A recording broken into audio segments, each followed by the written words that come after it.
Welcome to Closing the Gap Masterclass Overview. My name is Earl Morrison, CEO and founder of Leading and Learning with Character. I just want to invite you with us today for a few minutes just to give you a quick overview of what our masterclass is all about.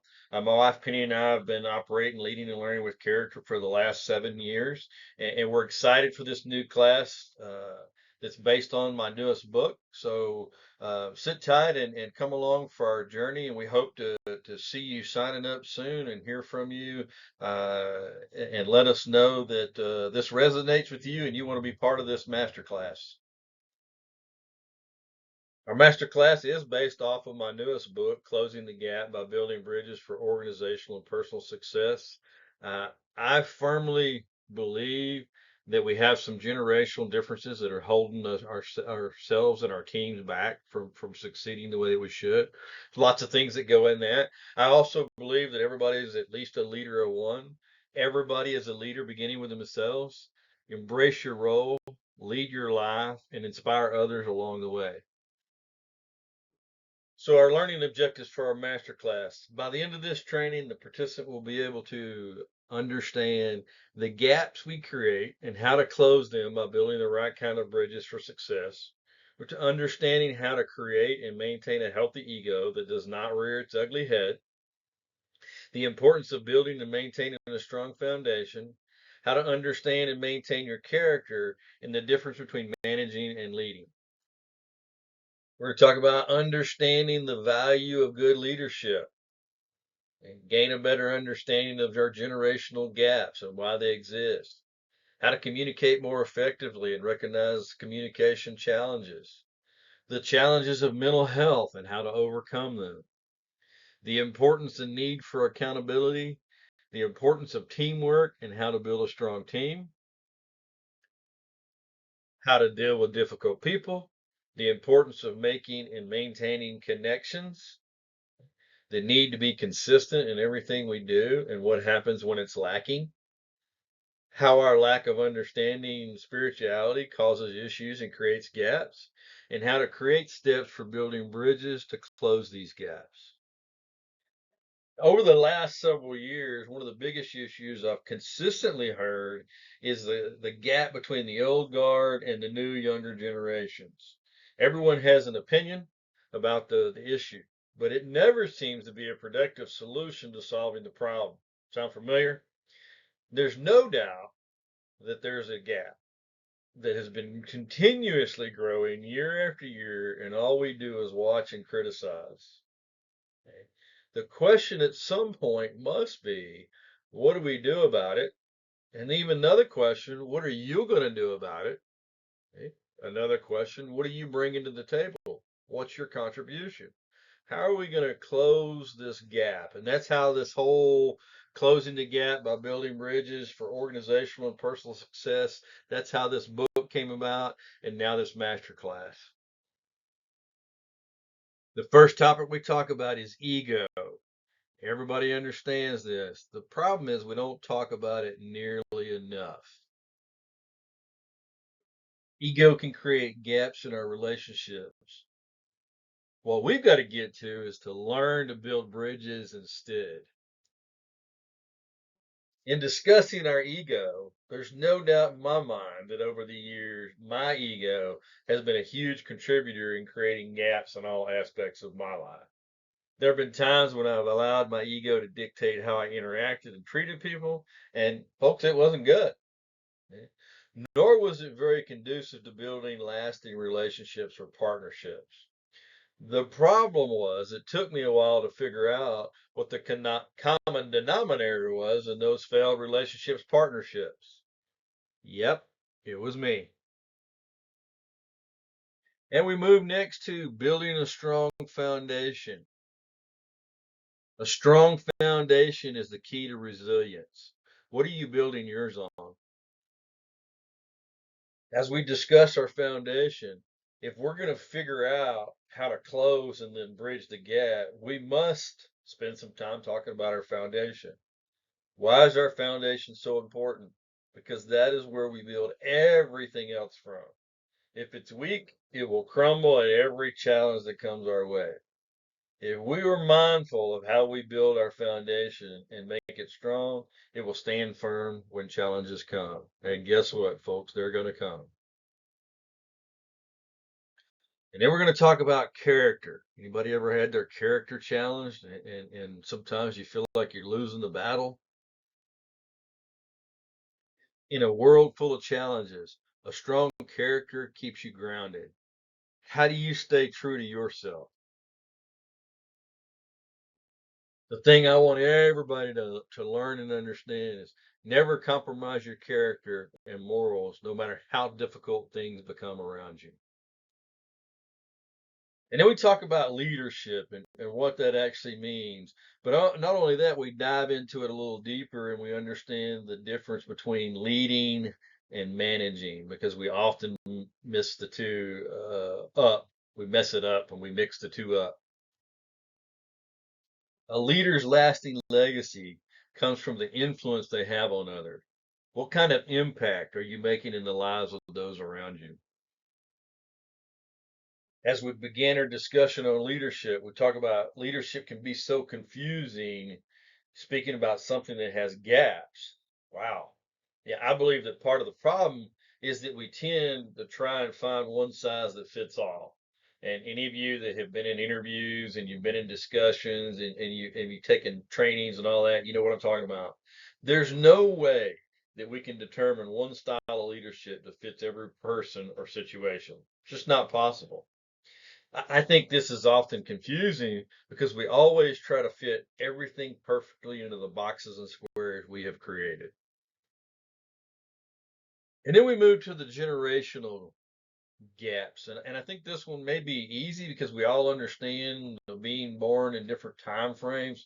But I think we lay the blame way too much before we actually try to understand each other. When we discuss the generations and generation gaps, when we talk about gaps, generational is the one that gets discussed the most often. Again, like I said, I think it resonates with us the most. We understand it because we live it, and I think we talk about it because we use it as an excuse far too much. Whatever generation we find ourselves in is the one we tend to relate to the most, obviously. However, there are a lot of things that go into this. Okay.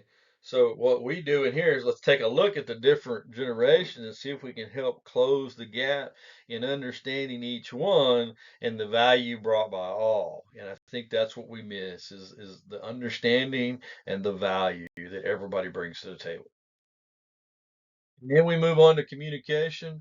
Probably one of the number one things that everybody chooses that they struggle with. And so it's very important that we understand, what communication is and how and why we use it.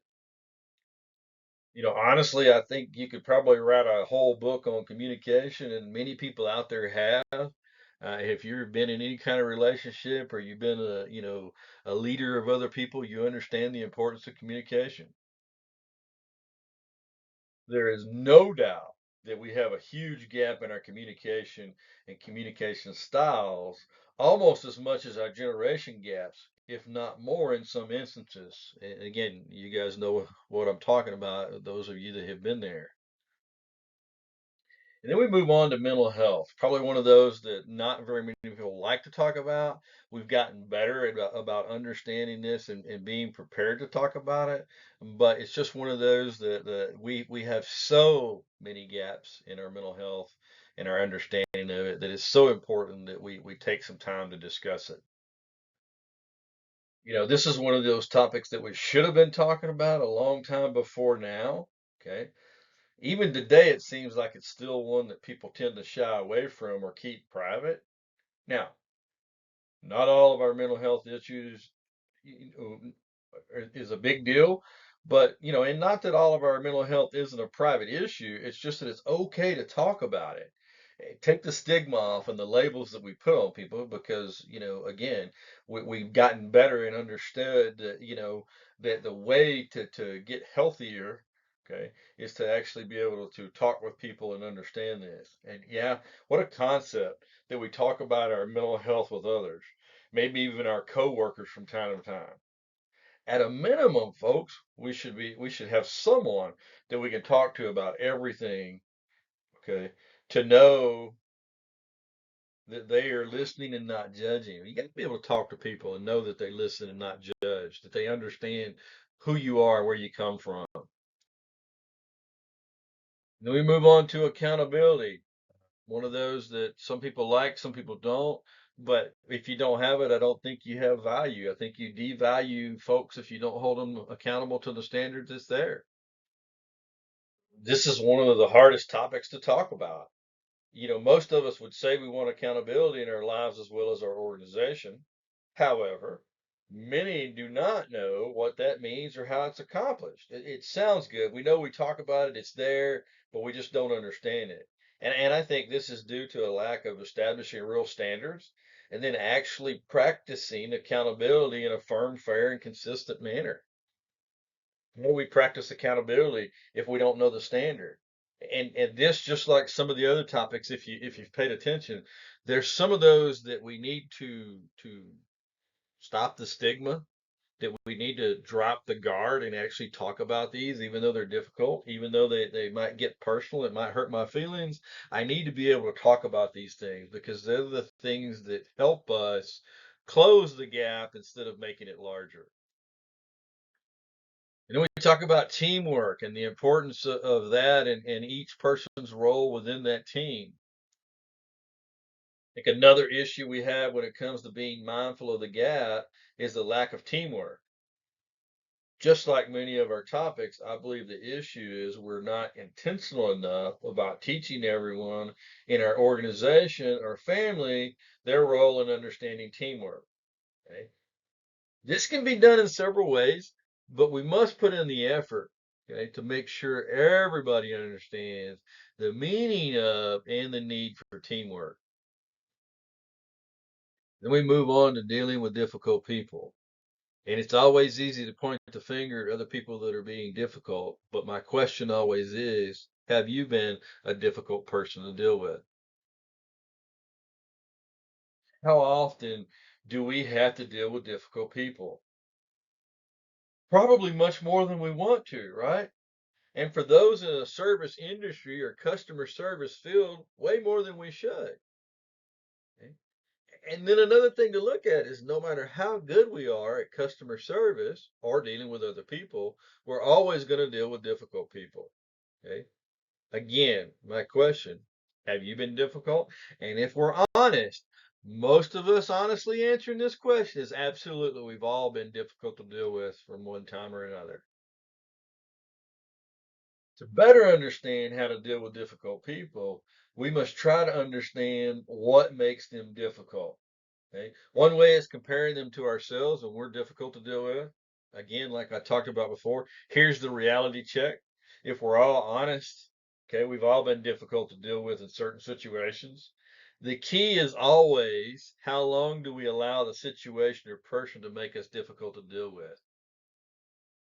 You only get moments, folks. If we're out here doing this and you're going to do leadership right and understand that and set the right example and you have a great influence over people, you don't get to have days and weeks and months where you get to be difficult. You get to have moments, and then you got to process through them and come back to being the kind of leader that you're supposed to be.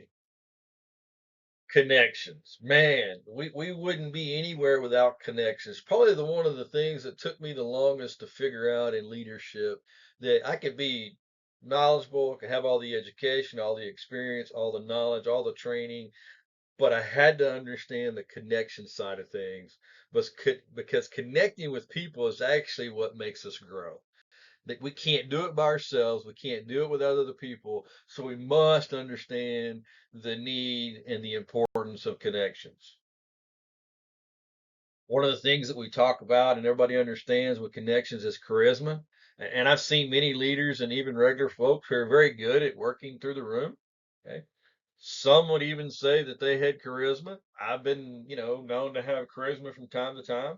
All of us know someone like that that we say, I wish I could connect like they did. They seem to come into a room and people will flock to them or want to meet them. That's just understanding the need and the importance of connections. You know people that are like this. It might be you. You may be really good at it. I can do this. It's just not my comfort zone. Remember, it took me so long to figure out the need and importance of connections. Okay, so I constantly strive to get better at connecting with every encounter, everyone I encounter. Every time I connect, it's been part of my daily work life for nearly the last 29 years, and so understanding it definitely helps me get better at it. And we talk about consistency in everything and making things a priority. And the more we're consistent with it, the better we get at things. But we have to make them a priority. Okay, we have to be intentional. We have to be disciplined. And we talk about why does it seem like consistency is hard? We often know exactly what needs to be done and much of the time how to do it. Yet, for some reason, in this chaotic world of ours, we forget one of the most important things in life: consistency and making things a priority. So, if we took some time to break down the issues and why there constantly seems to be a gap in everything that we do, I'm pretty confident we could find the lack of consistency as a constant in our lives. See, one of the biggest things we can count on is our own lack of consistency. Isn't that crazy? The thing that we should be better at is the one thing that folks can count on us to be is not very consistent. So how would we turn that around? And why is it so important that we figure out how to be more consistent in our daily lives? First, we must recognize the need for consistency in everything that we do. Okay, let's think about this. If we're inconsistent in our attitude, behavior, demeanor, communication, teamwork, leadership, accountability, or mindset, then how do we close the gap? Okay? How do we even bridge the gap if we're not consistent in these things? How do we setting the right example? How are we not being difficult to deal with if we're not consistent in making sure these are positive and on the right side of things? And then we talk about the spiritual aspect of things. Now, this is another one that's difficult to talk about, but I didn't think we could really do everything total justice if we don't talk about the spiritual aspect of things because it comes into the mindset. Okay. And when we're talking about the overall mental health and our wellness of everything, mind, body, and spirit, mind, body, and soul, we have to understand a little bit more about the spiritual side of things and the gaps that get created because we don't understand it nearly as much as we should. Now, I know this one may open a can of worms, but I felt prompted to include it anyway. It's in the book, it's in this master class. Please understand my intent with anything I write or talk about is not to make someone mad. Okay. I merely want us to start thinking about how are we contributing to the increasing of the gap or closing and bridging the gap? And that's we can't do that if we're not willing to discuss the difficult topics. And then in conclusion, after we've done our discussion, done this, hopefully by now you begin to spend some time doing some self-reflection. Because my goal throughout the class, throughout my book, throughout all of my other classes, was and is to get each of you to understand the type of contribution you are making in creating or closing the gap. My prayer is that I haven't offended you, made you mad in the process. However, think about this, okay? If you got offended or mad, I would ask you to take some time to understand why. Am I the issue or was it anything I said or brought up? If you fall into this category, if this is you, then this class and my book is definitely for you. Why? Because it's just like when you go to church. It's just like when you're in a seminar. It's just like when you're listening to an instructor or teacher, somebody that's bringing you some knowledge. Okay. Sometimes it hits home really hard, and sometimes it's like, it doesn't really resonate. Okay. The reason why your feelings get hurt, the reason why you get that little wall that you want to put up is because somebody has told you something that you needed to hear. Okay. Not necessarily what you wanted to hear, but something that you needed to hear. And you have a little bit of conviction there. And the easiest thing to do is get mad at the person that's giving you the information. Okay. And I would simply just tell you that's the time for you to do self-reflection. And if you find yourself kind of doing that, I'm telling you right now, this class and this book is definitely for you. The reality of this program, the reality of this book is that it's going to teach us how to come together. We're going to self-reflect. We're going to understand teamwork. We're going to understand what we're bringing to the table, why we're building gaps, and what we need to do to stop building the gaps and start building bridges so that we can close those gaps so that we can work better together and we can make the kind of difference positively on our workforce, on our home life, and anybody and everybody that we come in contact with. So ask yourself, are you part of the problem? You find yourself where the gaps are there, and some of us have built-in gaps no matter what because of where we work or how it's laid out. And again, we talk about our experiences, the time frame when we were born, all those things. Do you find yourself making excuses and pointing fingers, or do you self-reflect like you should and understand what contribution you're making to building that gap? Okay, and it's okay if that's where you're at, because what this master class is designed to do is figure out ways to close the gap, build some bridges so that all of us, both in our personal lives and our professional lives, can be successful and we can work together to make the places where we live, work, and play better together, better for all of us, where we can understand each other and the perspectives that we bring, the value that we bring, okay, and how do we keep closing the gaps? How do we keep building these bridges so that we can all be successful? So I simply ask folks if any of this resonates with you. If you want to learn more, here we are. Reach out to us. You can contact me at earlmorrison.com. Okay. You can look at us on there and figure out more about what we're about. Contact me at earl@earlmorrison.com. You can send us a message at Earl Morrison Lead and Learn with Character on Facebook. Call me or text me at 512-269-1346. Folks, email me, call me, text me, send me a message. It doesn't matter. This is for you. If this resonates with you, then join us when we start this program. We're going to have it recorded, so it'll be recorded. Okay, so you can go at your own pace. And then in the next several weeks, we'll have some live classes that we'll be putting on. Again, if this resonates with you, if you're ready to be part of closing the gap, okay, and you're willing to get in here and say, you know what, I want to be part of closing that gap. I want to be in there building bridges for organizational personal success. Reach out to us. We're ready to hear from you. Look forward to hearing from you and seeing you in our classes in the future. Thanks. Have a great day.